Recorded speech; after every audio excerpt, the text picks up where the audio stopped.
For if a man wearing a gold ring and fine clothing comes into your assembly, and a poor man in shabby clothing also comes in, and if you pay attention to the one who wears the fine clothing and say, "You sit here in a good place," while you say to the poor man, "You stand over there," or "Sit down at my feet," have you not then made distinctions among yourselves and become judges with evil thoughts? Listen, my beloved brothers. Has not God chosen those who are poor in the world to be rich in faith and heirs of the kingdom which he has promised to those who love him? But you have dishonored the poor man.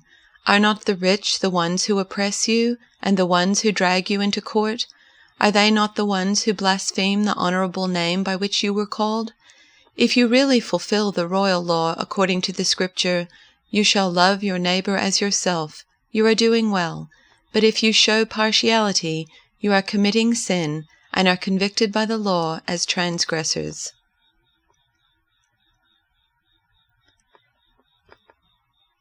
For if a person with gold rings and in fine clothes comes into your assembly, and if a poor person in dirty clothes also comes in, and if you take notice of the one wearing the fine clothes and say, "Have a seat here, please," while to the one who is poor you say, "Stand there," or "Sit at my feet," have you not made distinctions among yourselves and become judges with evil thoughts?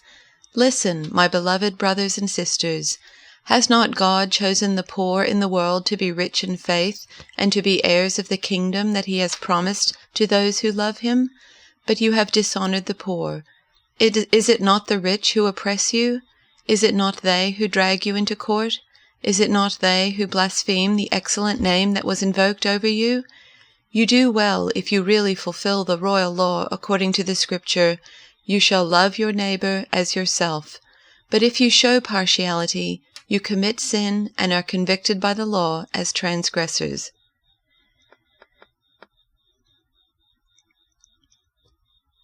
Suppose a man comes into your meeting wearing a gold ring and fine clothes, and a poor man in filthy old clothes also comes in. If you show special attention to the man wearing fine clothes and say, "Here's a good seat for you," but say to the poor man, "You stand there," or "Sit on the floor by my feet," have you not discriminated among yourselves and become judges with evil thoughts? Listen, my dear brothers and sisters. Has not God chosen those who are poor in the eyes of the world to be rich in faith and to inherit the kingdom he promised those who love him? But you have dishonored the poor. Is it not the rich who are exploiting you? Are they not the ones who are dragging you into court? Are they not the ones who are blaspheming the noble name of him to whom you belong? If you really keep the royal law found in Scripture, "Love your neighbor as yourself," you are doing right. But if you show favoritism, you sin and are convicted by the law as lawbreakers.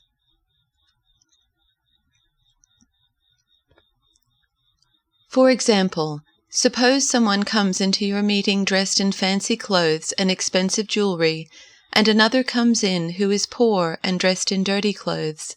If you give special attention and a good seat to the rich person, but you say to the poor one, "You can stand over there, or else sit on the floor," well, doesn't this discrimination show that your judgments are guided by evil motives? Listen to me, dear brothers and sisters. Hasn't God chosen the poor in this world to be rich in faith? Aren't they the ones who will inherit the kingdom he promised to those who love him? But you dishonor the poor. Isn't it the rich who oppress you and drag you into court?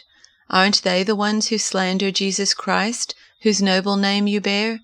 Yes, indeed, it is good when you obey the royal law as found in the Scriptures, "Love your neighbor as yourself." But if you favor some people over others, you are committing a sin. You are guilty of breaking the law.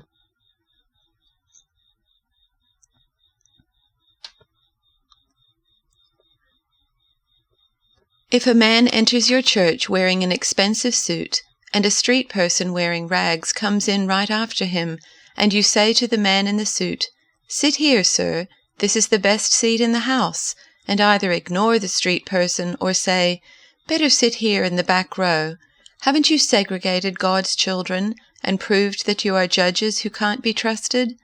Listen, dear friends, isn't it clear by now that God operates quite differently?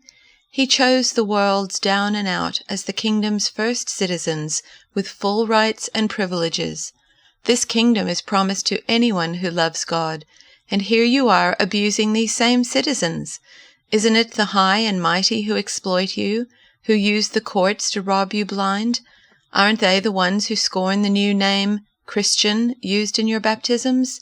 You do well when you complete the royal rule of the Scriptures. Love others as you love yourself. But if you play up to these so-called important people, you go against the rule and stand convicted by it.